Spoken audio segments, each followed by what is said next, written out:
I am the Queen of Zandalar, and a queen kneels to no one.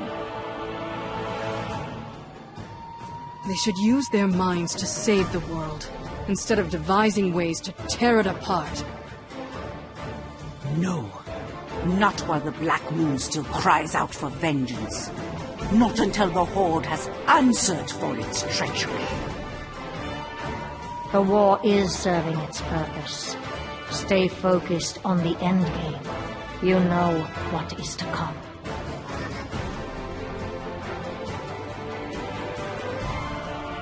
The two essential weapons of an adventurer.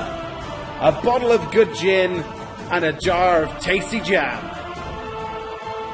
This is Girls Gone WoW!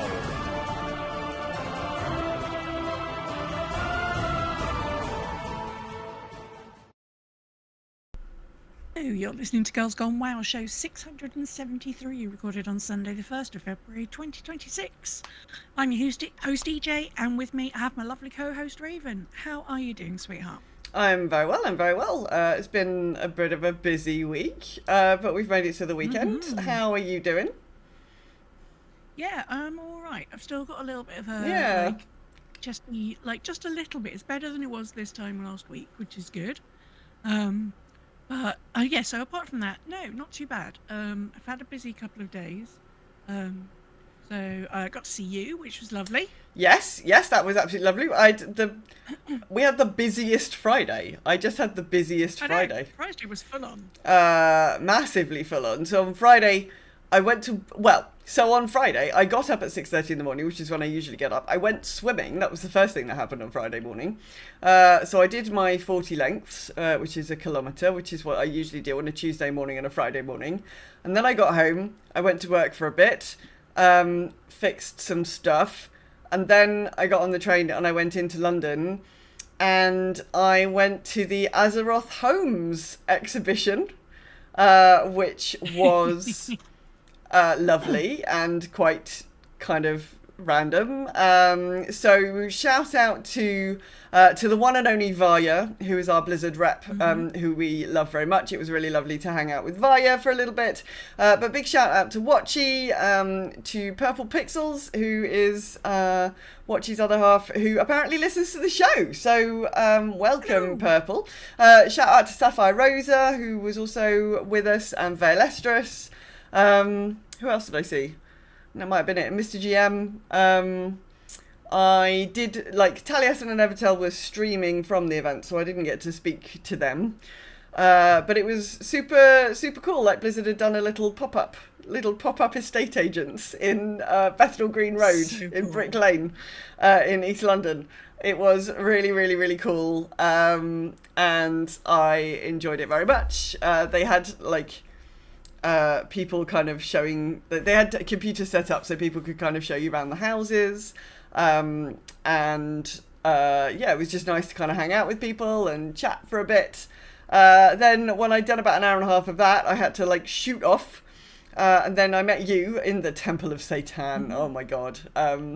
I'd totally forgotten about the Temple of Satan. Temple of Satan is a vegan fast food place in Hackney. They do the best mac and cheese. That is what they do. Yes.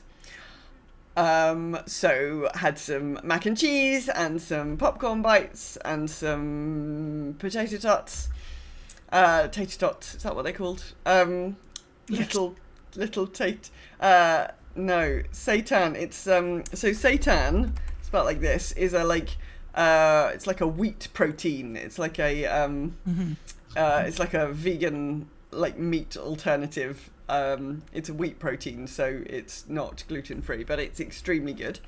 And then we went to the Hackney Empire and we saw the Oxventure doing their Tales from the Guild, which was extremely funny and extremely good. And we saw Nadriel, so yeah, shout out to Nadriel, who we saw there. And then, as is traditional, whenever I go into London in an evening, the Metropolitan line got broken, so it took me an hour longer to get home than I thought it was going to. So, all in all, it is traditional for train lines to vanish. Yeah. I get to the station and I'm like, right, when's the next train to Cheshire? And the people are like, we go to we go to Chesham? Really? Like, yes. Yes. Welcome to Friday night. Welcome to trying to get on the Metropolitan line on a Friday. But I did get home just about gone midnight, which could have been a lot worse. But it should have been home by about 11:30. So, never mind. But yeah, it was good. It was a good day. It was a good day. I was quite tired when I woke up on Saturday morning, though, and I had to get up quite early because I had things to do. So, yeah, and then I got up early Saturday to go to the housing event because I was at work on Friday, which was great. I was one of the first people in, and they were running it like a proper estate agent. So it's like, oh, so what sort of property are you looking for? And the two people who were next to me were just like, and I'm like, oh, so I've got a Razorwind property that I'm pretty happy with, but I'm looking to move into Founders End as well. I really want some sort of spooky, like, witchy vibes. And they're like, oh, absolutely. Took me over to a different computer, and basically a chap, like, took me through a pre-made house. Nice. As if he was trying to sell it to me. It was very cool. Oh, fantastic. So... yeah, it was nice. They also had some PCs set up so people could, with like trial characters with some decor in it, so people could actually go and have a play if they hadn't been able to play with the housing yet. Blizzard. That was like unexpected, but a lot of fun. I really enjoyed it. Yeah, it was really good. Sorry. So, and I do believe, the other two places that we already know about where this is happening, there's going to be a similar sort of thing, there's going to be a housing-related pop-up in Berlin. Berlin, yes, which I think starts today and runs until the 7th. It runs for like a whole week in Berlin. And then when that one finishes, there's going to be a two-day event in Paris. Yeah, some kind of... So if you're in either of those places, check the Blizzard socials. There will be more details. But yeah, good fun. Well done. Yes. Interesting news of the week is where we like to start these things. And if you haven't watched it yet, do check out the State of Azeroth VOD that went up this week. You can find it on YouTube or on Twitch. Going to tell you what's coming up in WoW, Warcraft Classic. It also includes the newest roadmap. Everyone loves it. We love a roadmap, so we can see sort of what the plan is for the next sort of year or so. They talked about the launch of the new WoW Ambassadors program. So this is trying to sort of help people find people who can help other people in WoW. In addition, Rufus, spelled Roofus, the newest charity pet was revealed. It's the cutest little doggo wearing a little like DIY belt and he's got a little hard hat, and he's going to be the next charity pet, and it's going to be in aid of raising money for Habit for Humanity. Excuse me. Oh dear. Sorry, you've got a cough, Jess. I do apologise. No, that's all right. So Rufus is going to come with his own doghouse, bowl, and pet for your homes. And finally, if you log into WoW between now and the launch of midnight, and you have an active WoW sub or game time, you will receive your own Dark Portal housing decor item, with more being... you can buy more of them if you want more than one from vendors near your trading posts. I've seen so many people who've now made the entrance to their house the Dark Portal. I've seen somebody who literally like covered the entire outside of their house with like many dark portals, so it's just one big sort of swirling chaos. They also shrink down really nicely, so you can just have a little one on a case or something like that. Okay, so all right. You can scale it whichever way. There's lots of potential depending on how you choose to scale it. So yeah, literally as you log in, it'll be like, blink, here's your Dark Portal. I'm like, thank you very much. Yes, you also get an achievement for logging in during the pre-patch. I can't remember what it's called. It's got some kind of jokey name. Is it not something like some seconds to midnight or something. Is it one of those? Maybe something like that. But yes, you can log in. The State of Azeroth is only about 20 minutes, so maybe half an hour. It's not a long thing to watch, but definitely tune in and have. Oh, it's nearly midnight. There we go. Yes, so definitely tune in and have a look at that. Lovely Holly and Ian taking us around what's coming up in World of Warcraft. It's all good. Did you know that Discord has quests? I did, because Discord keeps telling me. I bet you may not have done, because I had no idea. Discord has quests, and at the moment there's a WoW one. So if you go on the app on the desktop, you need to go to the top of your DMs. I think if you open it on your phone, it's a bit more obvious like where it is, but you can earn a piping hot portable bakery back piece if you spend 15 minutes playing WoW with Discord open between now and the 4th of February. So you've not got that long. You just scroll and have to find the quest and tick the quest that you want to do, and then it should all turn up in a usual kind of way. Really smoothly. Like once you've done your 15 minutes, right? Yeah, 15 minutes. You get a little email. Yeah, if you go back into the quest sort of area on Discord, you basically get a code, and then you go to the redeem page. We've all redeemed codes for Blizzard before. Yes. You redeem the code, you put it in, you log in, and it's like, plink, here's your thing. Yes. It worked very smoothly when I did it the other day. Yes. What I will do, there is an article talking you through this. I'll pop it into our show notes section on Discord, so you can go and look there if you want to. So it's finally February. By January, nobody liked you. Excuse me. Nobody liked January this year. January's been about 15 years long this year. Hang on. I mean, January's quite an important month for the organisation that I work for, so I appreciate that, but nobody likes January this year. Okay, all right, fine. But it's now February, which means there's a new trading post. Yay! So this month, fill the bar.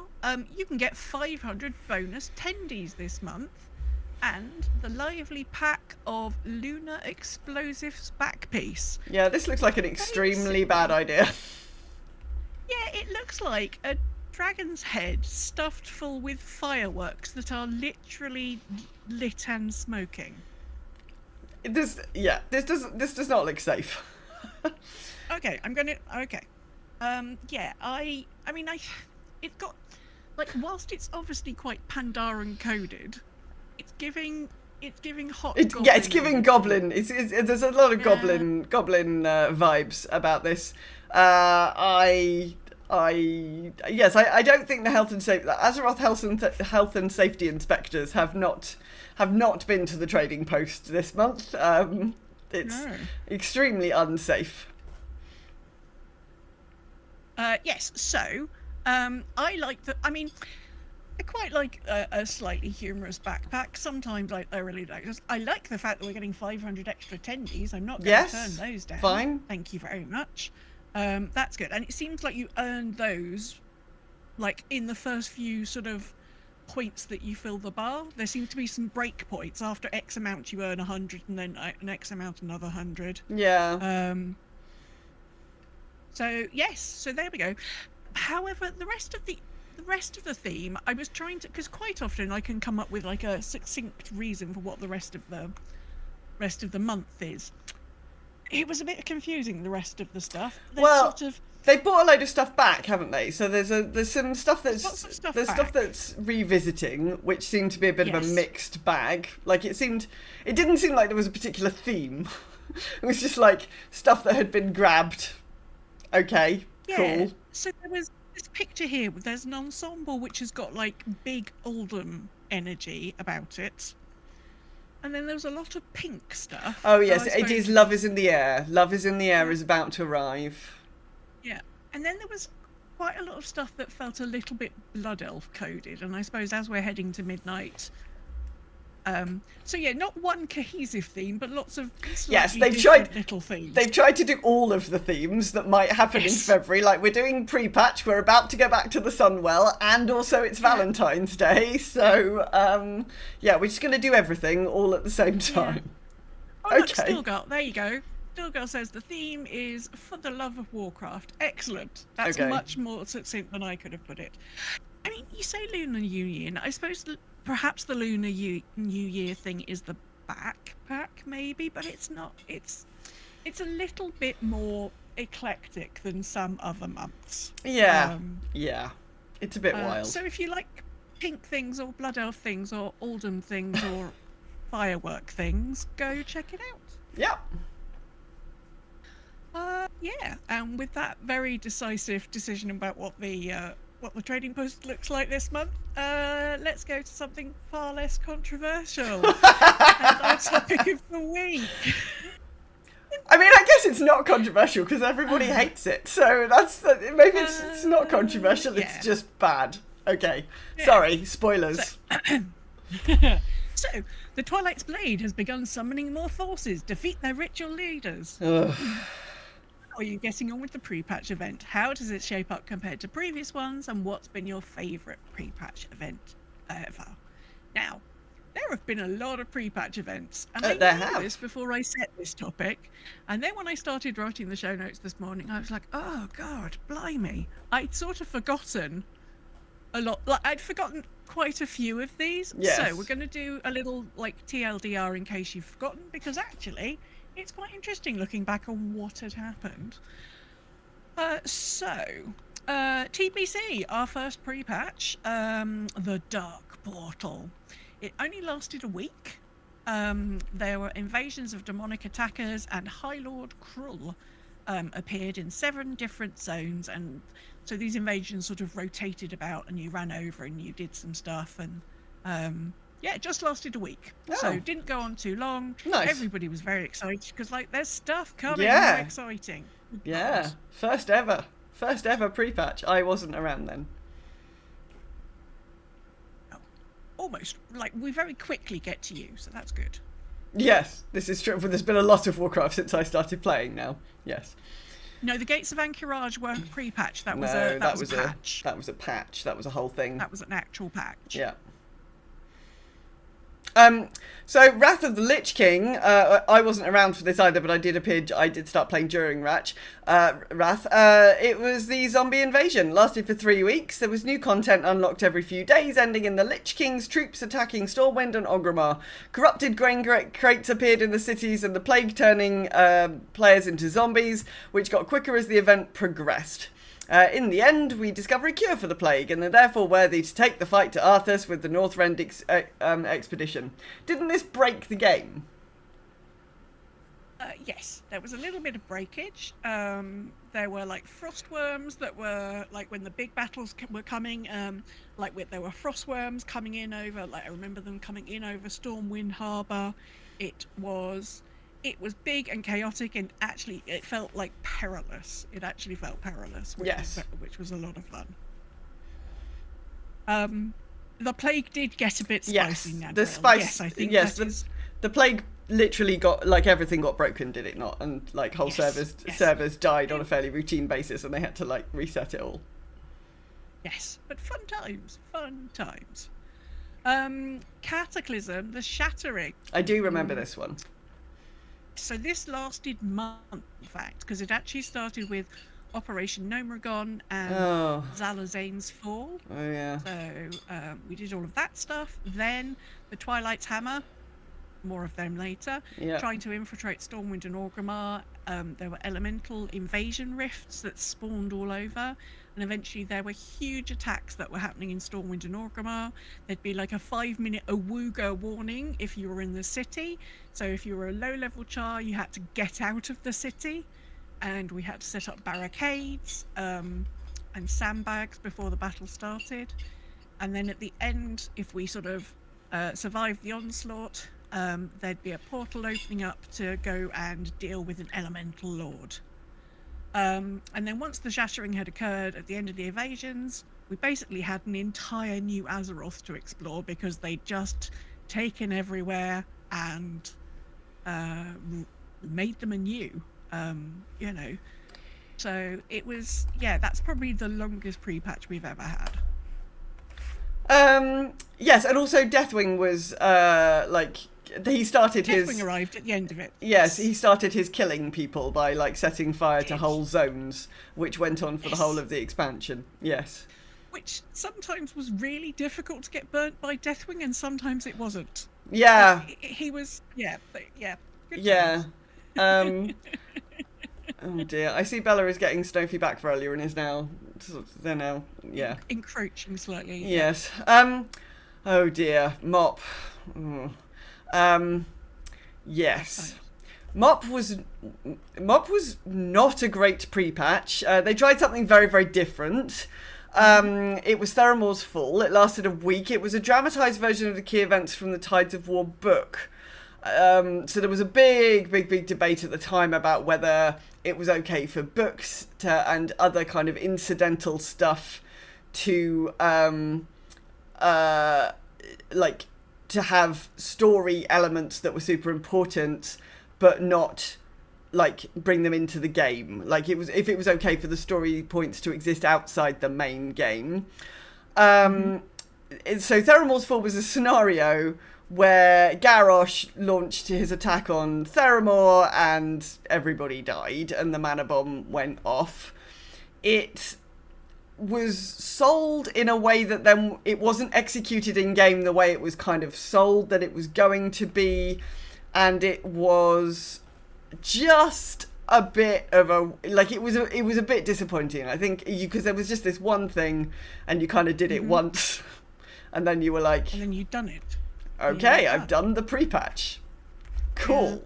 Yeah. And yes, that debate about things happening outside the game was, I mean, rumbled on for a long time. It's not a problem so much that we deal with now, but we certainly dealt with it for quite a significant period of WoW history.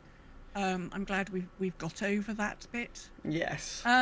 So Mop leads into WoD, the Iron Horde incursion. It lasted a whole month. So UBRS got updated, and the Blasted Lands got some new quests and objectives, because the flood of invaders from the Iron Horde through the Dark Portal, and obviously the portal changed because it had gone from that green colour to that red colour, so that we knew it was a different bunch of people trying to get through it. And we spent a lot of time running around trying to push the Iron Horde back. But that's the longest one so far. That lasted a whole month. And I think this was the sort of the beginning of the pattern, like at least part of the pattern of the like current ones, which are where there's like these little incursions and you have like you kill some little things, a big thing happens, you kill that. Which leads us to Legion. Invasions in the Broken Shore lasted 3 weeks. Demonic invasions in 6 zones with Doomsayers and players receiving Dark Whispers, which led to Dreadlord transformations in capital cities, early access to Demon Hunters, and the Broken Shore introduction. So there was a bit of questing, but actually the invasions, I seem to remember, were very similar to the current invasions. Like, kill a big thing, to kill some little things, a big thing happens. Yeah, it was definitely like, I'm starting to see a pattern in these things. BFA, the War of Thorns. So 3 weeks, the burning of Teldrassil. Oh, yes. Which fortunately due to the discovery, you only had to do once. Yeah. So Sylvanas was trying to gain control of Darnassus to stop the Alliance getting control of the flow of Azerite. And the best way to do that was to burn it, apparently. And we all went, and nobody knew about this beforehand, so Alliance players were obviously traumatized about Teldrassil being burnt. There was a fair chunk of Horde players who were like, I don't want to do this, but there was no way of them opting out of doing it if they wanted to do the pre-patch. So certainly there was a lot of bad feeling around this. Yes, was not a popular pre-patch. No, and also there was more criticism because the in-game events didn't really give you the full depth of the story, because yet again there were 2 novellas which explored as particularly what Tyrande and Saurfang were thinking and doing. So it's another one of these like, why isn't this stuff in the game? Yes. Then Shadowlands, Death's Rising. I think we all went to Icecrown, didn't we? Both Horde and Alliance have several leaders kidnapped by the Jailer's forces, and each faction has a different quest line, but the quests mirrored each other. We had to deal with Scourge Invasion, head back to the Argent Tournament Grounds as our hub, there we go, with daily quests, undead rares, and Nathanos Blightcaller as a weekly world boss in EPL. This was alright, actually. I think this version of the kill lots of little things and then there are lots of rares to kill, I feel like this version worked quite well. I remember quite enjoying the Shadows Land pre-patch, maybe because it only lasted 2 weeks, I don't know. It was only 2 weeks, and I think that's the other thing about it. It was like, there were a couple of different things going on. The Nathanos thing was great because anybody who'd played WoW Vanilla, that he'd been a big quest. So back in Vanilla, that to kill him at that spot that you do in EPL, you had to get a group together. You had to get a big group together. It wasn't a 5-man group. This was like as many people as you could get to kill. Yeah, you needed at least like 20 people to do it. Yeah. Absolutely. It was a real callback to that, so that was delightful. But yes, I think also it only went on for 2 weeks. Yeah. Everybody was like, okay, and it was nice to not be in the capital city. Yes.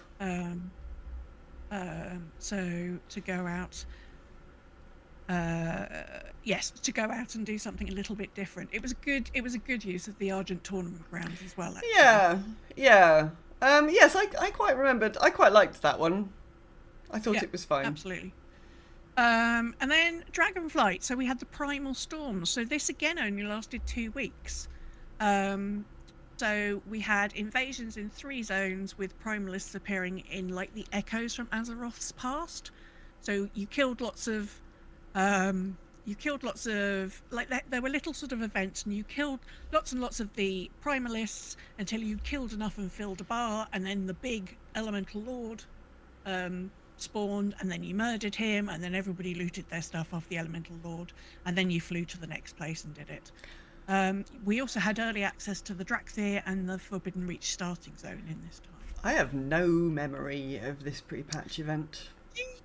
Do you not remember going to like Searing Gorge, and there were like echoes of Azeroth's past, so all the mobs were had that slight Azeroth hue to them, and you'd like kill a whole load of them, and then eventually, like I mean, I don't know if I've got this right, but I'm sure in one of the places it was Hogger eventually who turned up. If I might be making that up, but they were like big sort of, because there was one area where it was like a Stranglethorn Vale sort of feeling to it, because I think Hakkar or an echo of Hakkar or something was over there. Yeah, vaguely. Yeah. I don't. Yes, that didn't make a big impression on me. I don't really remember. Yes, and there was the whole thing of doing stuff with Onyxia again. You are absolutely correct, Anne.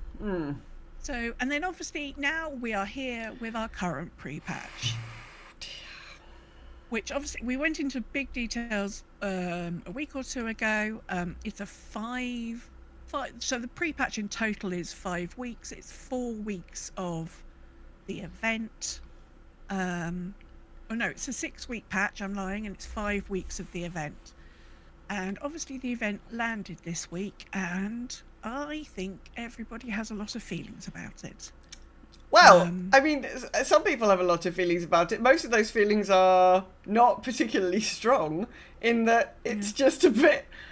It's very underwhelming. Yeah. So I think my druid is kind of done with the pre-patch event. She went along yesterday. So you go to the Twilight Highlands. Yep. There are you do a little bit of questing in your capital, don't you? Yes. So there's a tiny little bit of questing. It's about 3 quests, and then it's like, oh, we should go to the Twilight Highlands. So we go to the Twilight Highlands. Okay. And there are some world quests, and there are some rares. Yes. And we probably shouldn't forget the all-important games of tic-tac-toe. Yes. So yesterday, I went and I did some world quests, and I killed about half of the rares that you need for the achievement, and I played Noughts and Crosses 50 times. If you'd like a mathematically quick way to mostly win Noughts and Crosses, you need to control you just need to control the corners. So start at the top left, then go to the diagonally opposite to the bottom right, then pick one of the other corners. You'll win 95% of the time. You will draw occasionally. It's not completely foolproof, but yeah, corners. So tic-tac-toe, 50 wins. I clocked that out in about 8 minutes. I mean, I have to say, I didn't realise that. I didn't realise the pre-patch was going to teach me the fine art of winning noughts and crosses more than losing it. So there we go. I've learned a new life skill. Awesome. Yeah, I love it. It's just everyone's like, yeah. After 5 minutes of this, you're like, well, no. I mean, I did actually already have this particular piece of information in my head, but it's like, okay, we've done this for a minute now. How do I, dear Google, how to win noughts and crosses? Yeah, it's all about the corners. It doesn't take very long to do. I have no idea why it is there. It's very strange. Oh, there's a boy. Yeah, but why? I don't know. Why are the soldiers playing noughts and crosses? Like, what the fuck, man? When I did this during the testing, I did put my feedback, and I'm like, I mean, it's okay. It's easy to do, but I don't understand. Yeah. And no explanation is given for it. It's just there. There's also no signposting to it, apart from the fact that you have like an achievement. So there's also an achievement for killing all of the different rares. So I went back today. I killed the other half of the rares. They all come up. They come up in a set order. So you just do it in the set order that you do it. So yeah. I did that. I've got the achievement, so I've got the 2 minutes to midnight achievement. I got the achievement for the noughts and crosses. I picked up all of the items of furniture with my insignia. I think I'm done. Like there are some pets, but I'm not sure that I feel sufficiently strongly about this this event that I need to go back and do it to get more insignias. There's all sorts of issues. Like, it's quite buggy. The whole thing is quite buggy. So one of the rares, you have to bring the rare up by clicking on lots of orbs.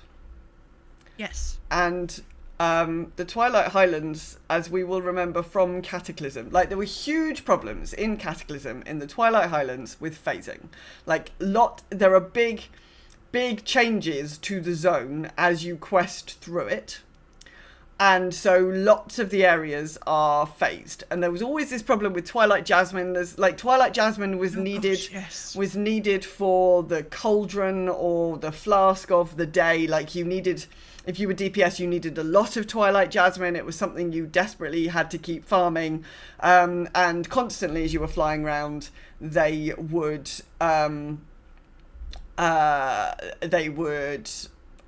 like phase out as you were flying up to them. And exactly the same thing happens with these orbs. So you go over to try and click an orb and it just vanishes in front of you. I nearly missed the last rare on my list today because I was 2 pixels outside the zone, and so I was in a different phase, and so I didn't think it had come up. So I didn't think it had come up, and I thought it was weird. I thought I'd been standing there for a minute because my rare scanner has the order. So it was like, as I was finishing one, rare scanner was like, the next one to come up will be this one. So I was waiting for it to pop up, and I just thought, oh, I've waited a little bit long. And I moved like 2 pixels over, and it was like, we are killing the ritualists. And I was like, oh, balls. So sure. Like, so the phasing's super buggy and super annoying. The rares themselves only drop about 2 of the insignia. Yeah, it was only, you were only getting like 1 to 2. They're now dropping 2 to 3. But it's still, if you wanted to buy one of everything, excluding the gear, so if you just want, so there's a mount, there's 3 pets, there's 3 bits of decor, the toy, and there's like a weapons ensemble and a tabard. Although transmog ensemble. Buy the tabard in gold. Yeah. So if you want to buy all of those, you're going to need 485 currency. And when they're dropping, so you get quite a fair amount, like 100 or so, just for doing the initial questing and stuff.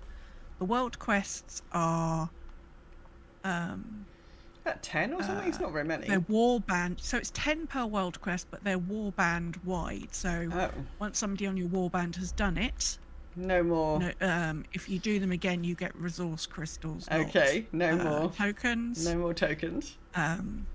And then so you've just got. And initially, the rares were spawning every 10 minutes. Yeah, there's quite a lot of downtime, even at the moment with the spawn timer having gone to 5 minutes.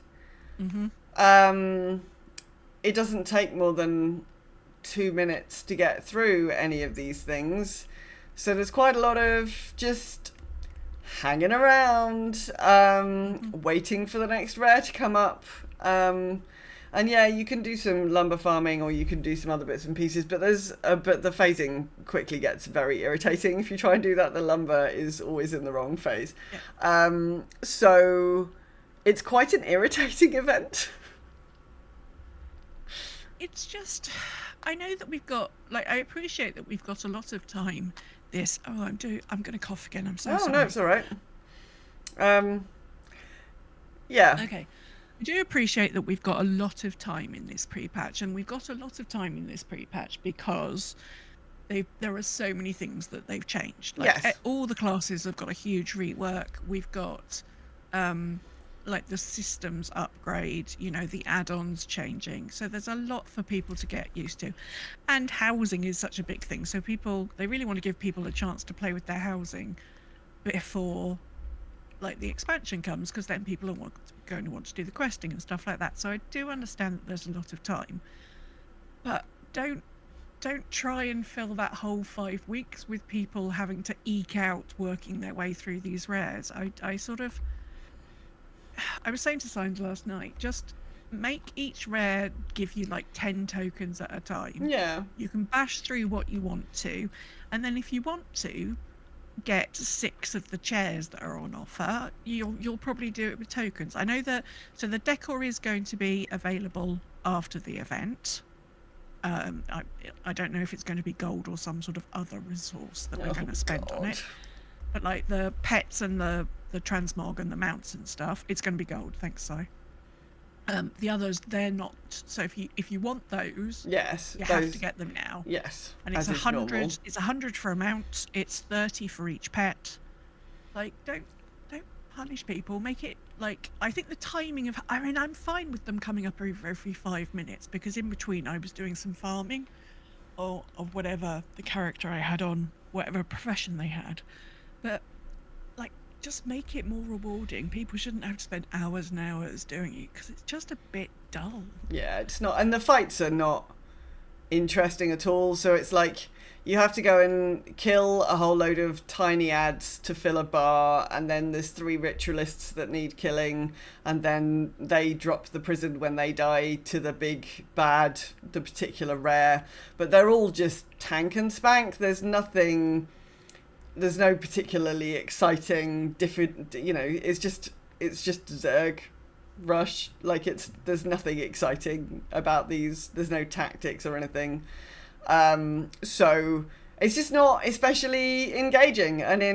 So I got both of the achievements done, and enough to get a few bits and pieces in maybe a couple of hours. Mm-hmm. I'm feel like maybe that's enough of that. Thanks. Yeah, I mean, I've taken everybody over there. Just before the show, I got the last token I needed, so I'm done unless I want to. There are 8 pieces of transmog I'm missing, like of the gear catch-ups. So do I really want them? I don't know. I might go and right click on them and just see if any of them are particularly pretty, because they reduced how much those cost. So each piece of gear upgrade is 20 tokens. Still a lot of tokens though. Still a lot of tokens. It's still going to take you a reasonable amount of time. And yeah, like Stilgar says, the gear is so easily replaced. Is it worth it?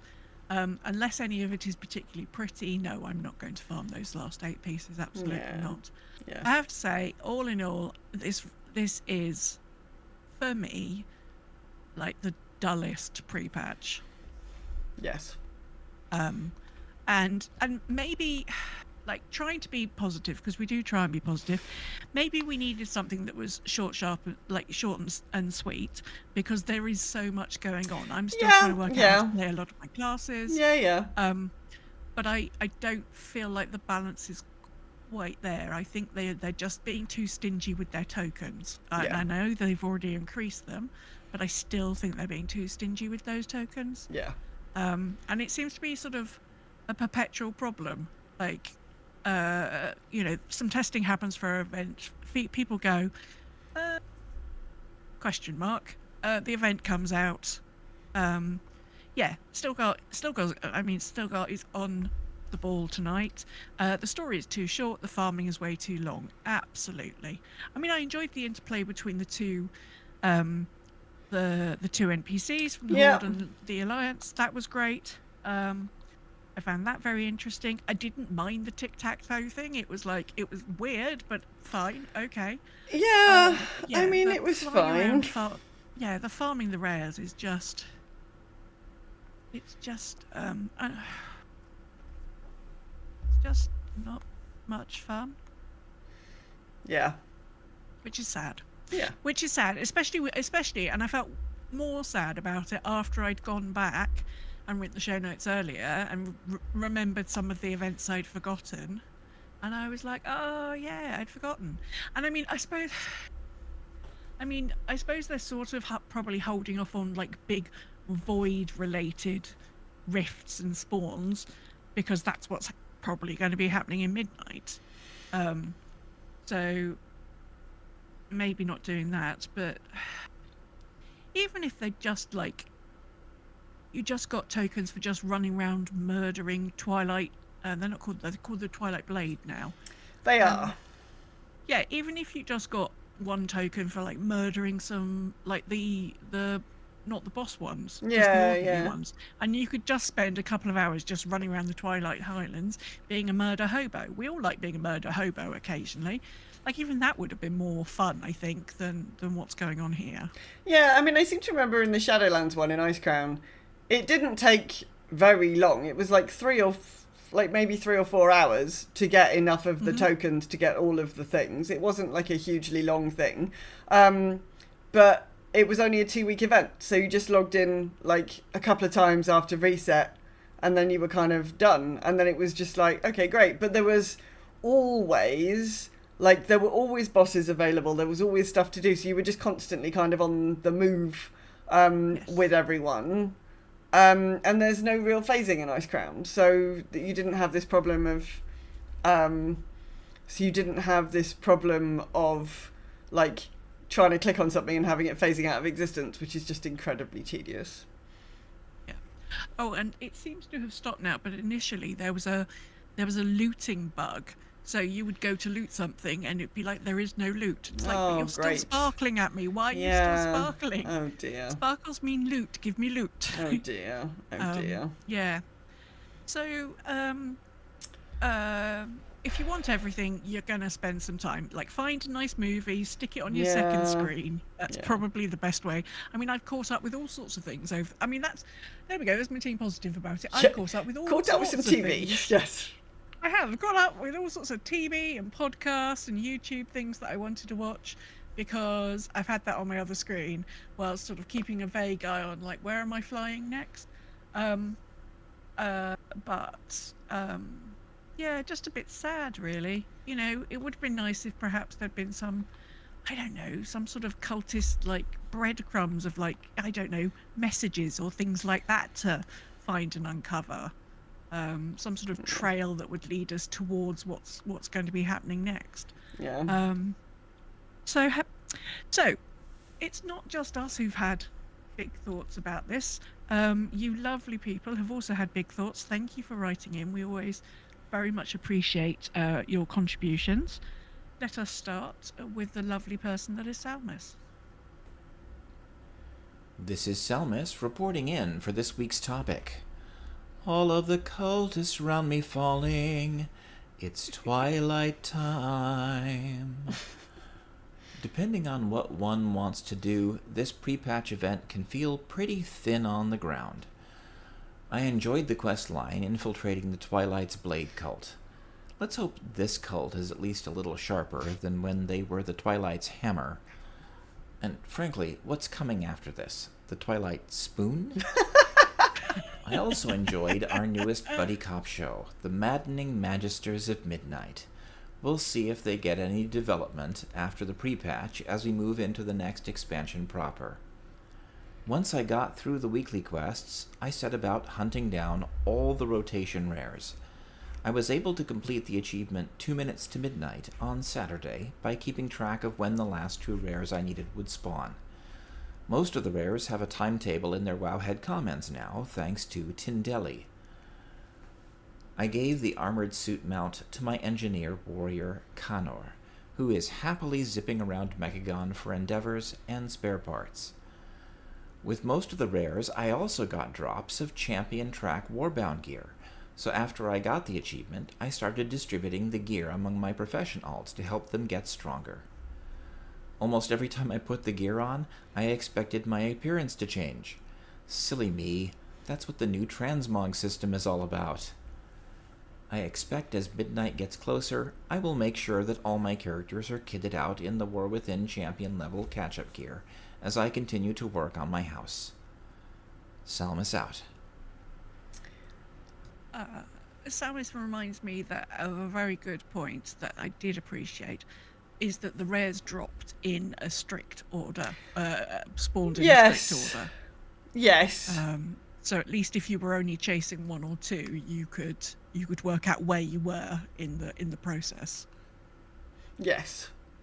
That is true. It also did make the whole thing feel a little bit more kind of rote. I mean, true. Yes, it was very easy to chase down the ones that you were missing, and I certainly appreciated that, given that it's not terribly exciting. But it did sort of mean that it just felt like a bit boring. Conveyor belt. Yeah, conveyor belt, exactly. Yeah. Salvation wrote in and said, so it's pre-patch time. A lot of this time is often taken up with updating add-ons and class changes, even more so than normal this time, thanks to the amount of class and add-on changes seen.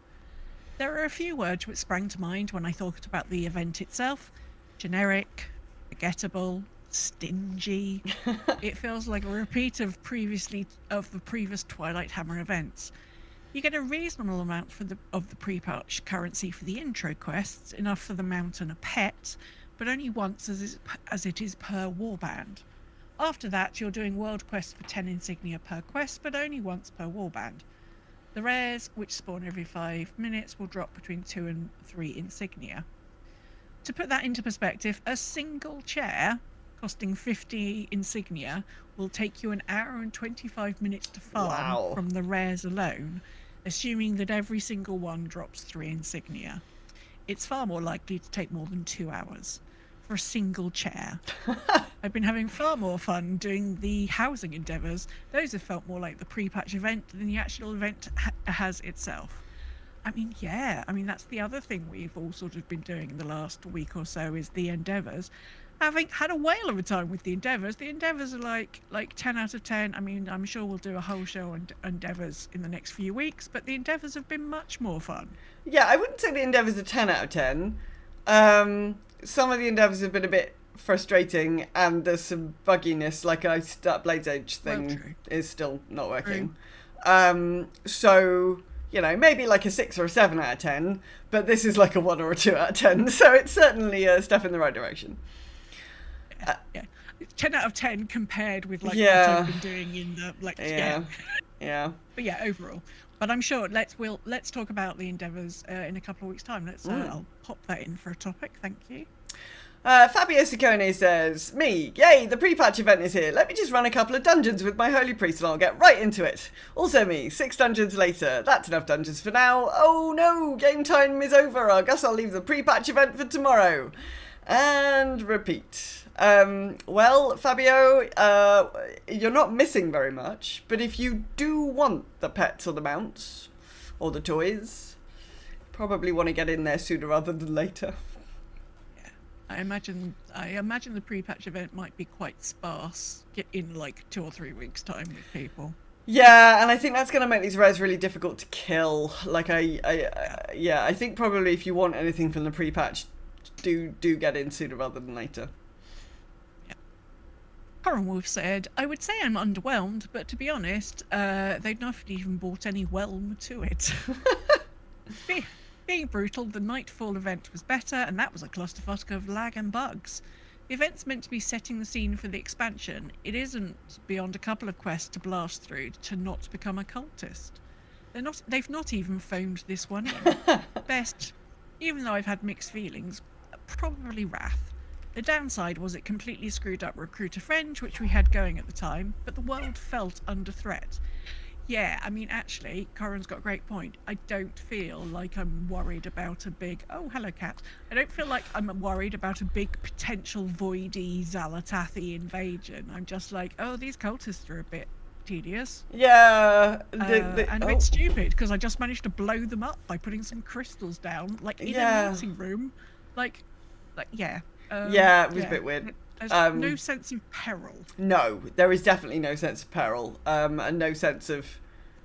yes, where is Xalatath? What is Xalatath doing? We've got no idea. Kevin says, I can't tell you the last time I felt like I could keep up in Holy. Big damage comes in, no problem. I've got Serenity ready to go. Lots of AoE damage just splashed, not a problem. Let me use these stacks of Lightweaver. With POH, what's POH? Prayer of Healing?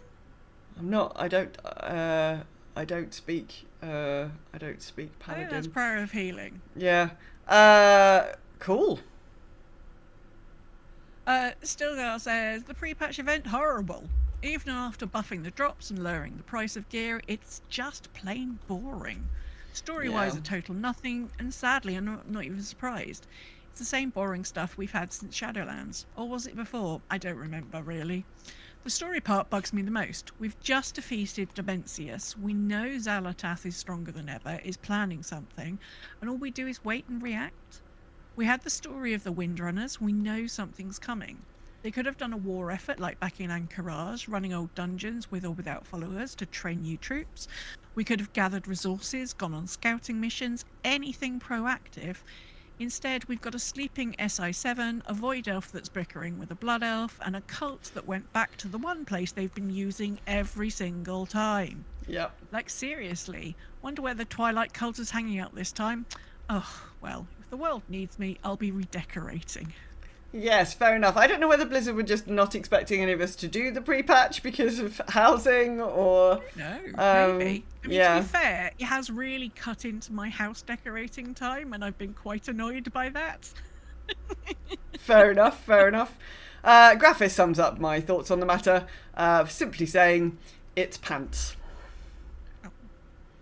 Anne attempts to be team positive and says, if you only want the pets and mounts, it won't take very long. Yes, fair enough. Bash says, it sure feels like a nothing burger of a pre-expansion event compared to some others. The improvements do make it feel a bit better, but it really felt like it needed to be more than just a handful of dailies and a few rares restricted to one zone. Obviously, people will always point to Wrath as the pre-patch gold standard, but I also really liked Kata and Pandaria too. Yes, I think having gone back and checked them all out, I think you're right. I think those were strong. And like we said earlier, even Shadowlands was fine. Yeah, Shadowlands was fine. I mean, Pandaria, I wasn't keen on Pandaria, I don't think. But Kato was alright. Yeah. Messer says, to try and be positive about the event, I'm glad to revisit the Twilight Highlands. I've always enjoyed the Wildhammer Dwarf Wee villages. Blizzard are at least trying to make changes based on player feedback.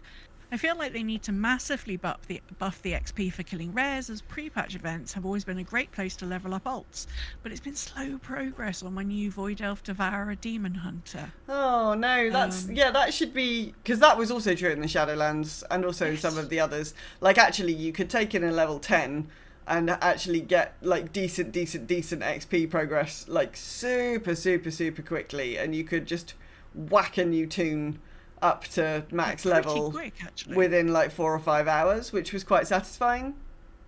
Yeah, in fact, I remember using the Dragonflight one to get all the alts that I ignore most of the time. I just took them over there to do a few of those and got them leveled up to what, like, the latest level cap. And like, we've got the Winds of Furious Jam on at the moment. We do. So if people are struggling even with the windy times, that's not good. No, not at all. Arrowith says, so apparently I wasn't ready to come out of my house. I've just completed the intro questline for the pre-patch event. Usually I gear up ults during this event, but I'm not looking forward to madly skyriding around the zone trying to tag rares before they die. You won't have that problem. They're reasonably meaty. It's okay. You've got time. Right, Team Positive. There's lots of lumber to harvest. The other thing, if you haven't been out there already, there'll be an announcement in your chat window when the rare first spawns. And then there's also a second announcement when the final boss becomes live. Because it'll say like such and such has spawned, but they are not targetable for another, like you've got to fill a bar, then you've got to kill some ritualists, and then they become targetable.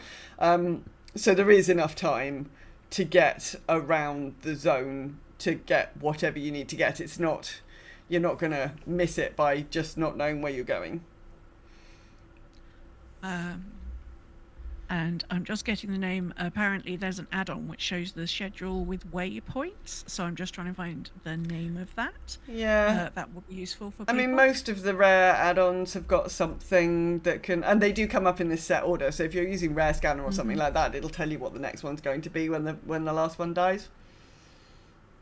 And Wowhead have got an article with the list if you're just happy to follow the list. It's called Midnight Twilight Ascension Pre-Patch. Gosh, that's a snappy name. Wow. Thanks, dear. It's on CurseForge. So yes, Midnight Twilight Ascension Pre-Patch. Okay. It does exactly what it says on the tin. Apparently. Ams says, my Team Positive contribution is, the pre-patch could have been a lot worse. Not sure exactly how, but I'm fairly sure it's possible. Oh, and I did enjoy the elves bickering at each other. But my god, this pre-patch is dry, but at least most people have housing to keep themselves occupied with. The best, in my opinion, was Wrath. It was dynamic and unexpected. Kata, Mists and BFA were decent, given the depth of narrative and story impact. Legion was okay, but they've all been fairly mediocre since. Killing things over and over and over for shinies is just not engaging. No. They keep saying they understand how valuable our time is and respect that, and then keep adding grinds for everything. My plan is to do enough daily grind activities for 20 tokens, usually 1 world quest and 3 to 4 rares, and then going to find something non-WoW to do. I feel this is my happy medium for unlocking what I want and limiting me questioning why I still play. Fair enough. Yes, I think doing it in chunks. So yesterday I was farming enough to get 30 tokens so that I could get myself a pet, and then I would go and do something different. And yes, breaking it down into little chunks like that made it feel not quite as grindy, because you kept giving yourself a little reward. Yes. Finally, Nadriel says, last time I tried Twilight Highlands, I got DC'd. Today, I got to play a bit longer before being DC'd again. Very uninspiring. And now it won't let me back on. You'd have thought they'd got the hang of event server load by now. After eventually getting back on, it remains dull. I'll work through and get the mounts and such like, then forget about it. Yeah, it has been quite buggy. I saw a lot of people complaining about lag. I wasn't getting lag myself, but I mean, the phasing was definitely an issue for me, but I did see a lot of people complaining about lag and disconnects and such. I did get disconnected twice yesterday, I think, but it did let me log straight back in. Yeah. I've not had any DCs. But yeah, so overall, like 2 out of 10. Let's not do this again. Yeah, I mean, I just think they need to find. I don't know. Pre-patch events are a bit difficult. Like, I think you need to work out what the purpose of your event is. So do you want something that people can do like this, that is boring and repetitive but has got big chunks of XP and big chunks of catch-up gear, so that if you've like rolling a new tune for the new expansion, or you want to like level some alts, like it's super quick and super easy, that's like a valid thing to do, and I feel like that was what the Shadowlands one did. Or do you want something that's like super tied into the story and like helps us feel like the world is in peril, like the Wrath of the Lich King one, like really connects you to what's actually going on in the game? Like, I mean, you could argue that the Teldrassil, the Burning of Teldrassil kind of did that. I mean, not in a good way. Equally, Theramore, they sort of tried to do that stuff. I just think you've got to work out what the purpose is, and this just feels a bit aimless. It's sort of sitting between several stools and not doing a great job of anything. Yeah, it's just been, especially when the story between the 3 expansions is it's a great story, and this could have been a really exciting story beat of how we're going to get from where we are now, you know, even if it wasn't us following Xalatath, it could have been, okay, all our leaders getting together and go, right, okay, what's our next plan of action? Do we need to train our troops? Do we need to send out spies and start looking for things? Like, or even, like, there was all that stuff at the beginning of the War Within about the visions everybody was getting. Yeah. Like, why, you know, are we doing anything about that? That's all gone very quiet. Yeah. So 2 out of 10, phoning it in, Blizzard. Try a bit harder. I know you've been busy doing other things, but like, yeah, not the greatest pre-patch expansion thing. If you're enjoying the show, perhaps you could give us a like or post a review on Apple Podcasts, Spotify, or wherever you are listening. We're trying to grow our audience a bit this year, so we would love for you to help us reach out to new people. We'd also love for you to join our Discord over at bit.ly/ggw-discord.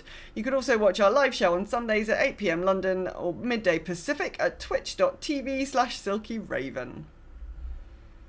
Indeed. Banian made a good point in the chat, saying that the only problem with making the event a good way to level alts is that we've just come out of Remix, which was a good way to level alts. But that's very true. But only for new alts. That's only for new alts, Yes. though. That's not like so if I wanted to raise my shaman or something, that's an existing one. Like I can't do that in Remix. Like, so yeah, Remix is great. True. It's great if you want new alts, but if you've got a stable of existing alts that you've not done anything with, Remix isn't going to help you. Yep, no, that's very true. Very, very true. Right, well, while we try and cleanse our palates, let's see. Oh, yes, let's see what our breathless little secret agent was up to. Greetings and salutations, my friends. 'Tis I, Cassunda. Oh, give me a sec, I just get my breath back. Oh, right. I think I'm ready. The day of the event came up. We had everything in place. Obviously, I couldn't disguise myself as a Draenei. Slight difference in stature. But I could stay in the shadows, which made things slightly easier. The ceremony started. The elders in the market square. Rosalie had joined them. She's not an elder, but she is highly respected. Just as it was about to culminate, suddenly a group of figures charged in. I recognised Sarge straight away, and others of his men. They weren't even bothering trying to disguise themselves, and started heading straight for the platform. Rosalie threw up a shield of some kind. I don't know how she does it. A thing of the light. I'm not a priest myself. And then all of the Draenei at the front, in their long flowing robes, threw them back to reveal themselves to be human. In fact, it was Lady Proudmoore's personal guard. This shocked Sarge's men. They weren't expecting this. One of them lashing out towards a nearby Draenei quickly, only to find his blade blocked by one of his companions, as Durnan stood there between him and the Draenei, parrying his blade. The look on this man's face was a picture as he realised Durnan wasn't with them, he was with us. Combat started. I rushed out, others coming out of the woodwork. Sarge's men, realising they were outnumbered, started charging towards the platform, towards Rose. It's at this point the lead member was suddenly struck in the face with a large glowing hammer from above. I looked up to see a large, very large, glowing ball of energy falling out of the sky. It impacted the ground between Rosalie and these enemies, dust flying everywhere. As it cleared, the shield dropped to reveal a very large, gold and silver plated figure with a large two-handed sword in one hand, on one knee, looking like a hero from the heavens. The only thing offsetting the gold and silver was the blue of his skin and tail. He raised his head and looked at the enemies. "You will not harm my sister." Something about the way he said that made me think that he wasn't talking about the lights, but real sister? Rosalie's the only one on the platform. I'll need to talk to Rose about this later, but I then spotted something. Sarge was running. I went after him. Obviously he knows the streets well, and has longer legs than me. I know the streets well, and luckily could get up surfaces quicker. It was quite the chase. He lost me at one point. I found him. I then lost him through a crowd as he basically just pulled a load of people over in front of me. I got round the corner as he ran up some stairs and through an archway, nearly into the barracks. He ran, and a figure stepped in front of him. A senior officer. "Sir, you got to stop! Help! They're gonna get me! They're gonna!" As the senior officer put his sword straight through him, I obviously arrived. The senior officer looked at me. "I should have captured him. I am sorry. Anger overtook me. He is a traitor to the Borealis. I should have captured him. I will make my report to Lady Proudmoore myself to apologise for this oversight on my part. Is everybody else safe?" "Yes, I was hoping to capture him so we could question him. I am sorry, sir. Please accept my apologies. I don't truck much with traitors. Well, hopefully there'll be some information in his quarters." "I hope so." As I started running towards his quarters, though, I can see smoke from his apartment. I am now running as quick as I can, hence the reason I'm out of breath. I need to get there to make sure nothing is burnt. This fire looks still active. This was started after the fight. Someone's trying to cover. I'll let you know what I find. But until then, my friends, I'll be seeing you. Oh dear. Take a bucket of water with you, little man. This is not good. Somebody's trying to burn the evidence. Yeah. Or distract you. Or both. Or both. Yeah. Stay safe, keep low. I mean, you're a gnome, so luckily keeping low is keeping quite easy. Keeping low, very straightforward, yes. Exactly. Raven, what's your gaming look like this week? So it's been a pretty busy week. Work has been, it's been a bit mad. I've had lots of, I've had good news, I've had bad news, I've had stressful news, I've had good news, I've sat in a lot of meetings. It's been a hell of a week. So It's been the culmination of your big event, hasn't it? Well, yes. So I do work at Veganuary, so it's been the final week of January, which is quite stressful. But actually, there's also some internal stuff that we've been trying to land, so I've just had a lot of time in meetings, and my hands are getting, the joints in my hands are being more of a problem now. I don't really know what to do about this. So it means when I come sort of in an evening, I don't always want to sit at a computer because my fingers hurt. These little joints in my fingers hurt. So that's annoying. I did log in. So we've done some logging in to try and get some people into our charter neighbourhood. So we've got quite a few people now in our Alliance charter neighbourhood. If you are a homeless North American, we've got 8 or 9 people who've said that they'll be interested in an NA housing charter. So we're happy to facilitate setting that up. Do come pop onto Discord, bit.ly/ggw-discord, and come and tell us if you'd like to be part of the North American charter neighbourhood. So it looks like we might be able to get that off the ground quite soon. Other than that, I've logged in. I've obviously done the pre-patch event, so I logged in on Friday and Saturday to try and get those done. Also on Friday night, I did a bit of tidying up. And it's been such a long time since I logged into an alt. I seem to have broken some stuff in a slightly fascinating way.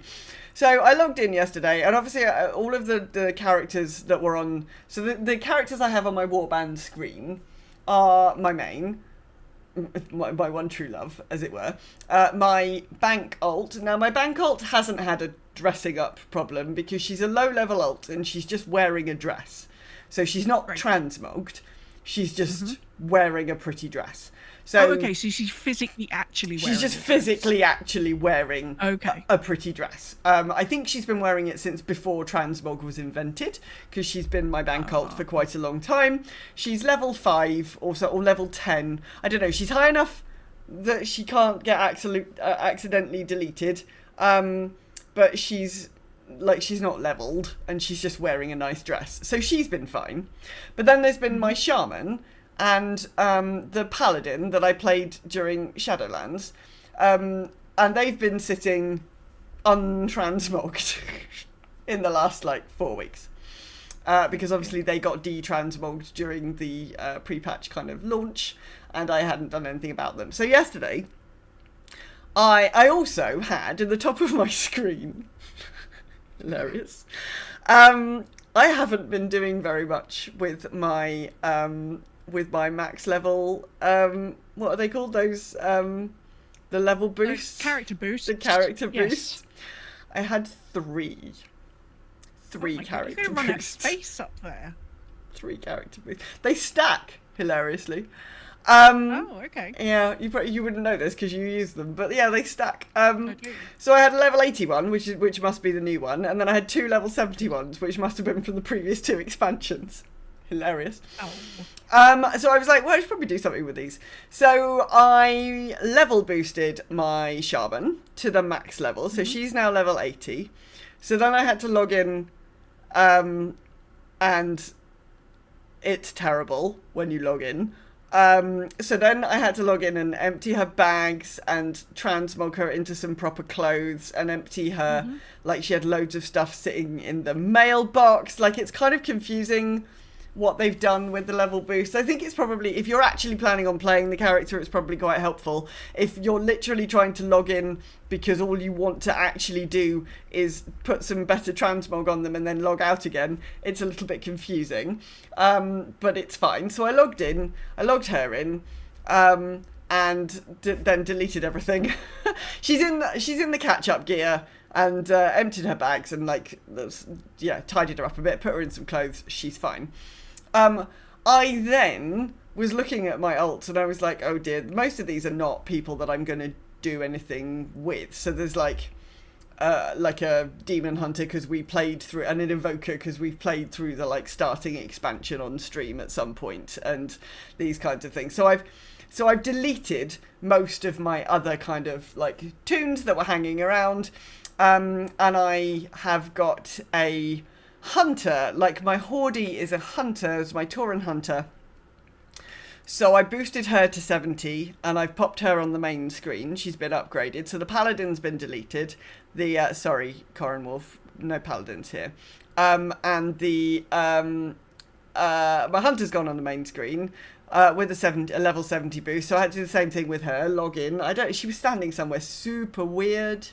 Had you not left her in a bar or something? Well, no, because when they log you, if you do the catch-up, they move yes, they put them. you somewhere strange, don't they? Yeah. Yes, they do, that's true. So the level 80 got popped in Dornagol, that's fine, she's in Dornagol. I can't remember where the Tauren got stuck, but it was oh, okay, it wasn't actually Valdrakken, because that might have made sense. It was somewhere else, random. Oh, was it on the shore or something? You know where the boat yeah, maybe. I don't know. It was weird. Anyway, I transmogged her. I did the same thing. Emptied all of her, tidied her up. Sat her back down. I then used the other level 70 on my mage, which is the other alt that I occasionally play. So then I had to do all that rigmarole on her. I didn't bother transmogging her though, because she's not on the main screen. So I just did a bit less with her, but I've, tidied her else up and sorted her post out and everything, and that was fine. So I deleted about 6 characters and tidied up the other ones that were sitting there. So I've just got I don't know, I've got my main and my bank alt, my shaman, then I've got my Hordey. I've got my Hordey bank alt, I've got my mage, and I think I deleted everybody else. So, we're a bit more, organised. It was one of those times, because obviously when people delete things, if they're gilded, you get a little message. Oh, yes. And three of these came up very rapidly, and it was it's probably fine, but I'm just going to send her a little message. Yes. You. Just want to check that actually having a little tidy up, it's okay. So I've done all of that tidying up. I log in this morning. Mm-hmm. I just don't know quite what happened. So I log in this morning, and for some reason now, all of my main has maxed out renowns in the current expansion. And I don't know if this is something that happens when you apply the character boost, maybe, because it's warbound. Yeah. But I had her in Dornagol the other day, so I know that you get max renown with the level 80 boost. Okay, that explains it. I could not work out what had happened. Because I logged in this morning and suddenly those two little... I had to walk through the council hall in Dornagol because I was trying to get back to the Twilight Highlands, and I was like, oh, there's a Stormwind portal in there, I'll just nip through that. And the two little quartermasters were like, hello, we've got quests. And I was like, that's weird because you didn't have quests when I came through here yesterday, and all I've done is the pre-patch event. So... Then I went up and I started looking at them, and it's you don't just have one quest, you've got 15 quests. So then I open my renown panel, and I'm like, well, I've got max renown with everyone, despite the fact that I did not have max renown with everybody. It was on my sort of to-do list for the next 3 or 4 weeks.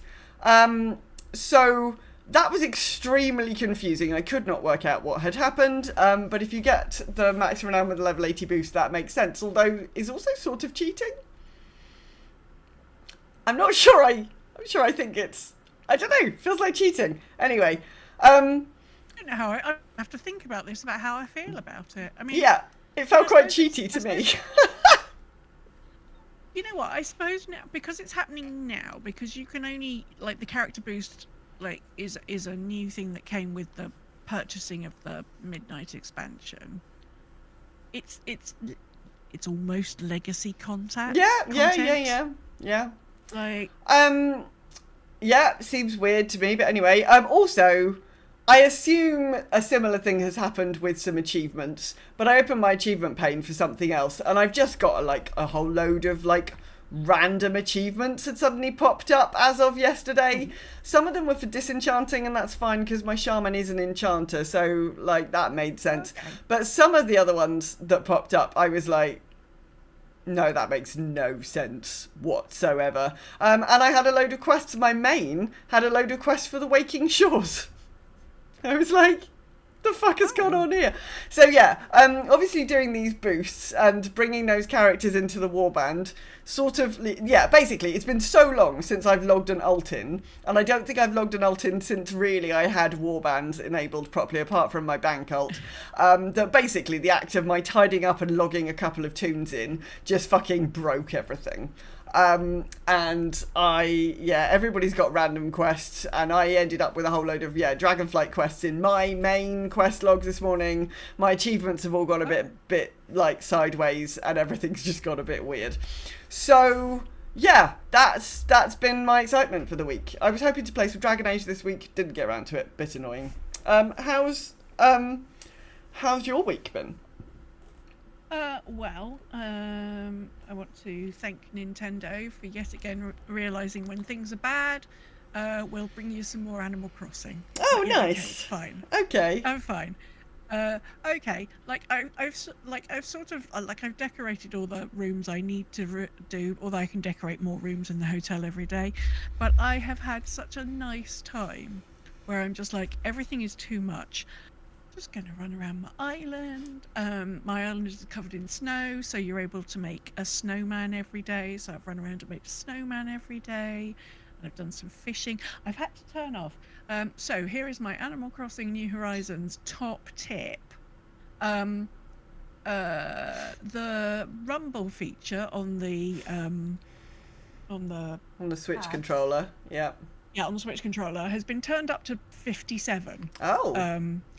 With this, and I presume some of that is to do with the fact that they've made a port for the Switch too. But I was finding it meant that I could not fish for toffee. I was having so many problems with it. The prompt I was getting from the Rumble was not correct. Right. So if you too are finding, and then I was like, is this just me? Ask Google. Google's like, everyone's like, no, what the fuck's happened to fishing? What have they done to fishing? Oh no. Can't fucking fish anything. So if like me, you're having problems, go into your functions and turn off the rumble. Okay. And then you just have to listen to the sounds. And I can now fish again, because I was literally losing my mind, unable to fish up the fish that I used to fish. I was like, what is going on? But yeah, it's just very nice, soothing content right now, which is lovely. Good. I've done the pre-patch, as we said earlier, and I've done loads of Endeavours stuff this week, so I'm very excited that in our little neighbourhood, we have maxed out. We've completed our Endeavour for the month. Well done us. So if you have completed your Endeavour, there'll be a little message when you log in that says you've got something to pick up in an Endeavour chest. It says something like that. So you need to go to the nice NPC in your neighbourhood town centre, who you initially the one that stands next to the board, the little board. steward. She's called the steward. Ah, there you go, the steward. and next to the board that's next to the steward, there'll be a little chest. Oh, and click on the that's chest, nice. and there's some bonus coupons in it for Oh. you because you filled the bar. Nice. It's once per neighbourhood. Okay. Because every time I log a character in, it tells me that I've got rewards, and I'm like, I bet that's only once a neighbourhood. So I went and checked. And 250 house XP. Thank you. Oh, there you lovely. go. Yes. So it was it was like 20 or 30 coupons plus a chunk of house XP. So absolutely, do go and check that out. I've loved the fact that people are, if you're looking for custom groups, people are putting groups up saying, come to my neighborhood, we've completed this faction's endeavor, come and do some shopping. And so people are like, it's great. I really like that. I really like that this is happening. Good. And Symes' neighborhoods, one of them is the same as what he's got. He's got the Drakthir on one of his houses. So I went over and did some shopping with the Drakthir. Yes, my Horde community has maxed out the Grummels. So if you want coffee-related items, you want to go to my Horde's neighborhood, because there's coffee cups, and there's a cafetiere, and there's a big espresso machine, and loads of coffee sacks of coffee. Nice. So all of your coffee cup, and the coffee cups, there's 2 different styles of coffee cups, and they've got steam coming out of them. Oh, nice. Oh yeah, so if you want a coffee bar, absolutely hit me up and you can come and see my Horde house. So yeah, and I really enjoyed the night we spent. The first night we decided on the Endeavour, and we chose the Consortium, and us all trying together to try and do the jumping puzzle. Everybody being really encouraging of each other. I thought it was lovely. I appreciate that if you're in the Alliance neighbourhood, when you get to the top bit where there's quite a scary jump, because some of the things you have to jump on to phase in and phase out, you don't have to do it. You can take a big left jump into the tree, and there's a hidden platform in the tree, and then there's a much less terrible jump that you can do that way to finish that. Nice. So yeah, I've liked that. And you know what? Oh my god, the other night. So one of the things you can do is you can be neighbourly in your neighbourhood, and you can do things like you can pet some dogs, pick up sticks, and you mend fences, and you pet a dog or a cat, and you pull weeds up. And I was like, and we were so close to hitting one of the milestones, and I was like, fuck it, I'll just walk around. I'm just going to mend some fences. Pick up some literally. sticks. Yes. Yeah, and so I walked around, but doing it took me to whole little areas in the neighbourhood that I hadn't really explored. I'd probably flown over them, but I hadn't really explored. So there were little houses, and there were odd vendors here and there. Nice. And there were just little tableaus set up all over the place. It really made me appreciate the effort that's gone into constructing the neighbourhood more, which I thought was just delightful. So yeah, that's, if you want a different way of touring your neighbourhood, just walk around trying to pick up sticks, pick up some sticks and mend some fences. You'll just find all these little nooks and crannies that people have put in, which was delightful. So now I've done all the things I need to with the pre-patch event. What I'm looking forward to is getting back to my house. I feel like my house is neglected. I've got one section left in my dining room in my Horde house that I need to do something with, and I think I now know what I want to do with that. And I have done the outside, but I think I possibly want to redo the outside a little bit. Having sort of been to the event and looked at lots of other people's houses, whether online or in person. So I think that's what I want to do with the coming week, probably. And also, there are some new pet battle achievements. They put pet battle achievements in for the Eastern Kingdoms and Kalimdor. So I'm like, oh, okay. Is pet battling going away? So yeah, I didn't get this. I'm like, pet battling is not going to be a thing, but yet you've put in, you've retrospectively put in some pet battle achievements. I'm like, okay, fine.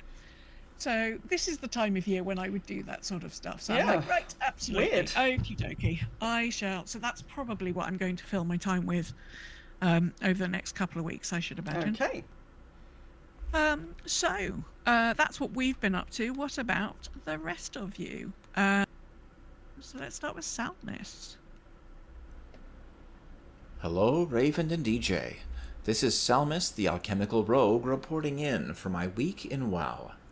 Friends and family explored some of the Endeavor content, including visiting a guildie's house who lived in a different neighborhood, to see what flavor of Endeavor we could find. Thanks to Uncle Vinny, I was able to pick up a set of Grummel coffee mugs. Rexual Healing ran the Priory on Heroic to test out our snazzy new rotations. I picked up a trellis, as well as a candelabra from the Crucible of Storms raid, and a page-turner of a book from Return to Karazhan. Between the pre-patch event, Endeavor's gathering decor, and placing it, I kinda get short-circuited when I log on to WoW now. As soon as I load in, I ask myself what I want to do, and I hear the voice of Gul'dan. Everything. Thank you all. Salmus out. Oh, at least there's plenty to do when the pre-patch is so rubbish. Absolutely. K-Lad says housing continues to be engaging and interesting. The event less so, especially as the world quests are warbound. Had she realised this, she would have saved them for an alt who needs XP instead of doing them on her main. Yeah, that is disappointing. Anne has a house. They did a bit of decorating before being overwhelmed, so went to pet-related quests and achievements and some pre-patch event. They have 1,755 pets at the moment. Whew, and plan to have 1,800 before midnight. And they're happy with their progress. That's a lot of pets. A lot of pets. I like it. I like it. Marie has dug out a lot. Oh, bless! Has dug out a lot of snow and then got sick. Marie, get well soon. Get well soon, Marie. She has now started séance at Blake Manor. Yeah, there was a. She posted earlier on in the week. There was about 18 inches of snow in the part of the US that she lives in. There was about 9 inches where my boss is in upstate New York. So yeah, it's been pretty bad out there. So I hope you've all stayed warm in the. Whatever kind of snow disaster it is that they were calling it. Up to 2 feet by the end, says Marie from the chat room. Yeah, that's a lot of snow. Stay safe, everyone. Ams has played a bit of WoW, a bit of D4, and a bit of Calico, and there's been too much work. I know that feeling. Arrowith got their watering can from the Forbidden Reach and the Cenarian Arch, so they're now bouncing through old content zones. Their Horde neighbourhood seems full of second homes, so is very quiet. And instead of working on that endeavour, they built themselves a hot tub, treehouse and patio. Well, that sounds incredible. Sounds delightful. Yeah. Nadriel has barely had any time for gaming this week. I know that feeling.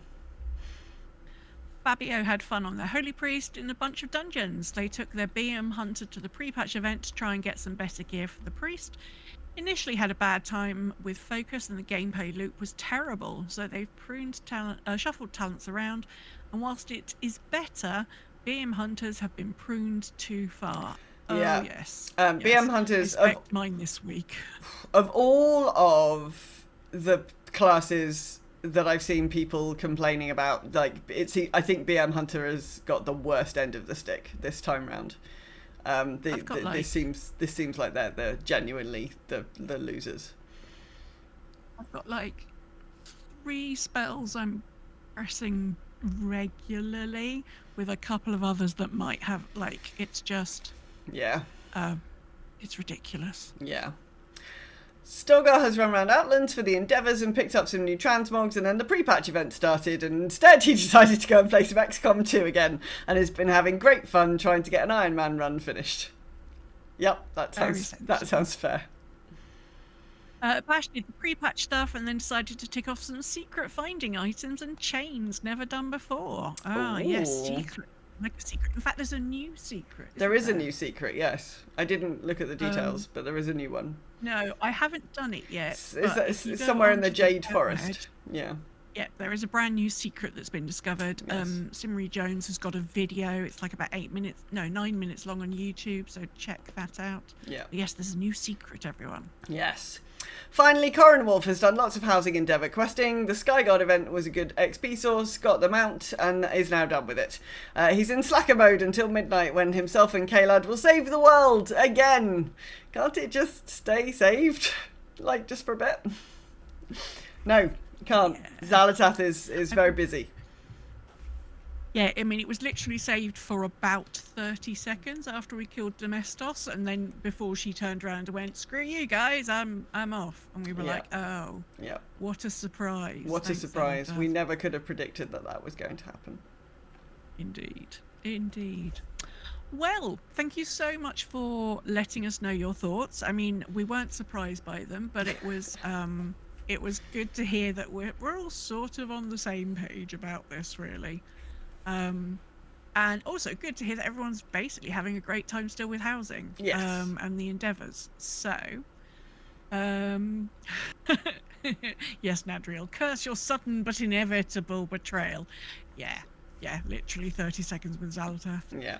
So, if you're not Xalatath and you want to get in touch with us, the best place to find us is on Discord at bit.ly/ggw-discord. We'd love it if you could drop us a follow over on Blue Sky at GGW Show, or subscribe to our YouTube, which is at GGW Show. Remember, if you enjoyed the show, please do drop a like, follow, or a little review on the platform of your choice, which will help other people to find us. Next week, does every new expansion need a new class? With Midnight pre-patch, Demon Hunters have got their third spec, but is this enough? Does WoW have room for more classes, or should they stick to adding more specs to pre-existing ones? Or is there actually just enough variety in the 36, 37 we've got at the moment? What else would you like to add if you think something is missing? Indeed. Looking forward to your thoughts on that, everybody. Stay safe, stay warm. Yes, definitely. I hope everybody who's... there's been a lot of unwell around right now, so I hope everybody gets well soon. Rest up, keep your fluids up. Indeed. And we will see you in 7 days. Thank you, and bye-bye.